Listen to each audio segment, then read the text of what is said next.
Ngaji atas sofa, ngaji atas sofa orang dewasa macam mana nak cara bersihnya? Ngaji atas sofa. Ngaji orang dewasa atas sofa, macam mana nak cara bersih? Ngaji orang dewasa atas sofa, macam mana nak bersih?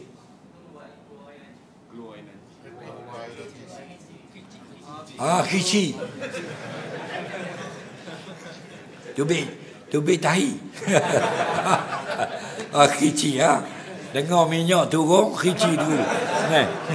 Jangan politik. Ini contoh. Jadi keluar air tahi. Kadang-kadang dia banyak boleh berlaku. Jadi cara nak basuhnya macam biasa. Ambil sopa tu masuk dalam washing machine.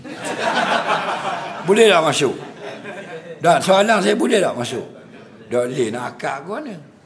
Okey, bila tak boleh masuk dalam mesin basuh, hendaklah kita basuh dengan tempat yang kena najis saja. Ni sopa. Okey, ni sopa, okey. Sopa okey, ambil baldi. Ambil baldi letak sini. Ni sopa, okey. Sopa contoh okey. Kita tunggangkan macam ni. Contohlah contoh macam ni. Okey. Okey. Sebelum tu ambil tu. Ambil najis tadi, okey. Sebanyak mungkin. Tinggal lembabnya. Faham? Masa lembab tu awak sengitkan dia, bawah dia ada baldi. Okey, supaya air tak banyak jatuh atas latar. Kalau ada kapet, alih kapet. Okey. Cucur air sini. Cucur tahu cucur.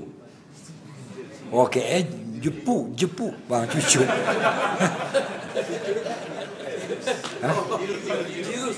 Jiru air sini. Gonyah.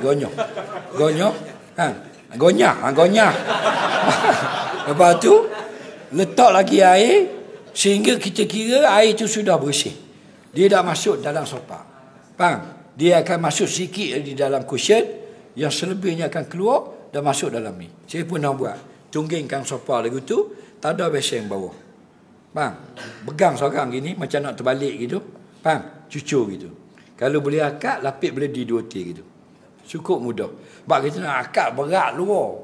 Tapi kalau boleh akak ringan, akak lebih senang. Faham? Tetapi jika tak boleh akak, maka caranya ambil dulu najis sampai sedikit saja yang tinggal, letak air 3 kali jirus. Sekali jirus itu kira-kira membawa semua najis masuk ke dalam cushion. 3 kali jirus. Lepas tu buanglah sebanyak mungkin air tadi, tekan. Kalau basah, kita duduk, kita pergi sembahyang, tak maaf. Kalau sudah kering, kau yang dhaif, dimaaf. An-najasatul ma'furat. Kerana tak boleh nak akad. Darurah dah. Faham lagi?